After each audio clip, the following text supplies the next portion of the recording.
حیدرآباد ہی کا ایک واقعہ ہوا، دارالفتہ میں واقعہ آیا تھا۔ عزیزان گرامی، وہاں پر ایک لڑکی مسلم گھرانے کی لڑکی اسی طریقے سے محبت کا شکار ہو کر کے غیر مسلم لڑکے سے نکاح کی۔ خاندان والوں نے سمجھایا، جا کر کے اسکالرز نے سمجھایا، علماء نے سمجھایا، وہ ماننے کو نہیں تھی، کورٹ میرج کر دی گئی۔ چند دن کے بعد اس کے سسرال میں اسے ستایا گیا، اتنا ستایا گیا، اتنا ہراس کیا گیا، آخرکار وہ بچی کے لیے دونوں راستے بند ہو گئے کہ وہ غیر مسلم گھرانہ ہے، وہاں پر بھی راستہ بند ہے، پلٹ کر آنا چاہتی ہے تو اپنے گھر اپنے ماں باپ سب سے لڑائی کر لی، وہاں پر بھی نہیں آ سکتی۔ کچھ دیر کے بعد، کچھ دنوں کے بعد، مہینوں کے بعد برداشت کرتے کرتے مار کھاتی، دھبے کھاتی، طرح طرح کا ظلم سہتی، آخرکار وہ مر گئی یا پھر خودکشی کر لی۔ اب خودکشی کرنے کے بعد ہوا کیا؟ اب اس کا جنازہ، اس کی یعنی میت رکھی ہوئی ہے، ادھر سے ماں باپ تڑپ کر کے آ گئے کہ میری بچی مر گئی ہے، ادھر سے وہ لوگ آ گئے کہ بچی کا وہاں پر میت رکھی ہوئی ہے۔ دونوں یہ چاہتے ہیں، وہ لوگ جو غیر مسلم فیملی ہے، سنیے، وہ یہ چاہتی ہیں کہ یہ ہمارے گھرانے میں آ گئی تھی، ہمارے رسم و رواج کے متعلق اس کی شادی ہو گئی تھی، ہمیں اسے جلانے دو، اسے ہمارے ہندو رسم و رواج کی طرح لے جانے دو۔ مسلم ماں باپ کی خواہش ہے کہ کم از کم آخری وقت تو ہے، میری بچی کو لے جاؤں، کفناؤں، نہلاؤں اور اس کو غسل دے کر کے مسجد میں لے جا کر کے نماز تو پڑھاؤں، کم از کم یہ تو اس کی بخشش کا ذریعہ بن جائے۔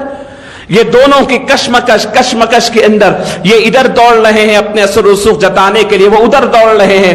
دارالفتہ کو معاملہ آتا ہے، مفتی صاحب سوال کرتے ہیں، ٹھیک ہے آپ کی بچی ضرور ہے، بتاؤ اس کا آخری کام کیا تھا؟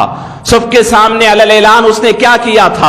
انہوں نے کہا کہ علی اعلان سب کے سامنے وہ پھیرے لے کر کے اس کے ساتھ نکاح کر لی تھی۔ انہوں نے کہا کہ اس کے بعد مسلمان ہونے کی کوئی دلیل علی اعلان ہے؟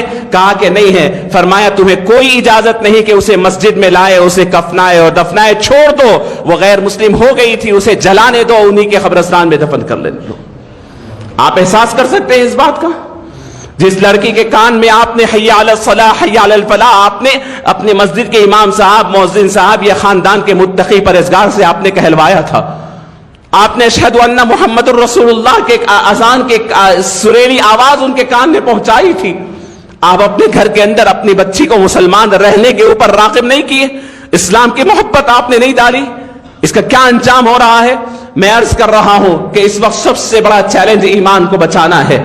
محبتوں کا جھانسا دے کر کے مسلم لو جہاد کا الٹا مطلب ہے، مسلمان نہیں کر رہے ہیں، یہ غیر مسلم کر رہے ہیں، پوری وثوق کے ساتھ آپ کو کہتا ہوں۔ ان کے پاس، کیونکہ ان کے پاس منصوبہ ہے، ان کے پاس پلاننگ ہے، پیسہ خرچ کیا جاتا ہے، سب کچھ کیا جاتا ہے، نوجوانوں کی ٹیم اس پہ کام کرتی ہے۔ اب تو علی اعلان کر رہے ہیں کہ جو غیر مسلم لڑکا مسلم بچی سے نکاح کرے اسے 2 لاکھ روپے کا انعام ہوگا، عدالتی کارروائی میں اس کی مدد کی جائے گی، اپنی لڑکیوں کی حفاظت کی